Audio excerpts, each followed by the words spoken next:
पर्यंत आलेल्या आहेत, तर आपण त्यांच्याशी जरा गप्पा करणार आहोत, त्यांच्याबद्दल जाणून घेणार आहोत आणि त्यांना पुन्हा एकदा त्यांच्या माहेरपणात घेऊन जाणार आहोत. चला तर मग सगळ्यात आधी ही ताई. ताई तुझं नाव सांग. सौभाग्यवती राजेश्वरी राजेश मोठे. अच्छा. आणि माहेर कुठलं? भिलवडी. ओके. आणि सासर? कोल्हापूर. सासर कोल्हापूर. किती वर्ष झालीत लग्नाला? 28 वर्ष पूर्ण होऊन 29 वर्षाच्या याच्यात आता चालू आहे.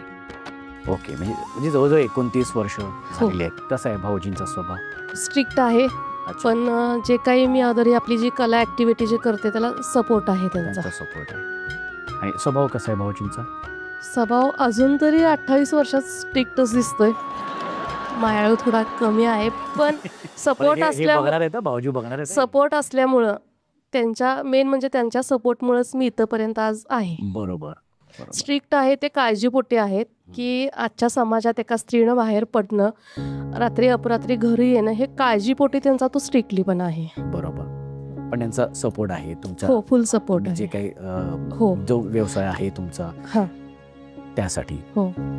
माहेर म्हटल्यानंतर कोण येतं डोळ्यासमोर? माहेर म्हटल्यानंतर आई वडील भाऊ आणि बहीण आम्ही चौघच. आई माझी फार कष्टाळू होती, तेवढीच ॲक्टिव्ह पण होती आणि कोरोनामध्ये ती आम्हाला सोडून गेली. आणि त्याच्यानंतर आज वर्ष झालं माझा भाऊ पण मला सोडून गेला. आणि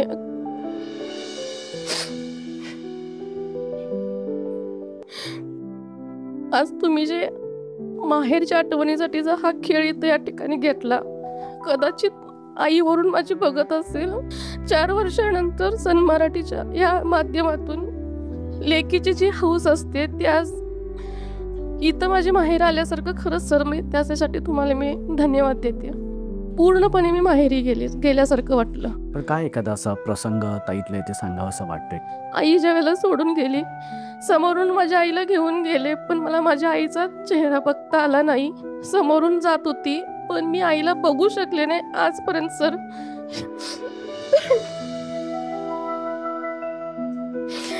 सर या गोष्टीची खूप खंत आहे आणि मला कुठंतरी वाटतंय की लेक म्हणून मी कुठंतरी आईसाठी कमी पडले आणि मी भाग्यवान ठरू शकले नाही की आईचा शेवटचा चेहरा मी बघू शकले नाही सर. अजूनही ती खंत माझ्या मनात आहे सर. आणि ती जाणीव वरचेवर मला दिवसातून 10 वेळा तर ते जाणीव मला करून देते. मी कागदात प्लास्टिकच्या पिशवीत गुंडाळलेली आई मी शेवटची अजून पाहते सर. हे माझं दुर्भाग्य आहे सर. आम्ही समजू शकतो ताई, पण त्यावेळेला परिस्थितीच अशी होती की आपण काहीच करू शकत नव्हतो. सगळेच हतबल होते. त्यामुळे तुझं दुःख समजू शकतो. कोणत्याही लेकीच्या वाटेला हे दुःख नको आहे सर. कसं वाटलं आज इथे मनातलं सगळं व्यक्त करून? कसं वाटलं?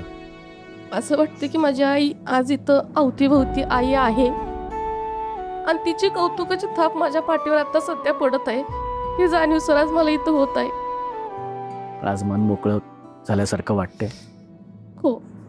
जी 4 वर्षाची खंत माझ्या मनात जी साठून राहिल्या, कदाचित आज ते मोकळं होण्यासाठी, त्याचा बांध फुटण्यासाठी कदाचित आईनंच मला इथं उठ आणि तू जा हे आईच्याच माझ्या मनात असावं. खूप छान वाटलं.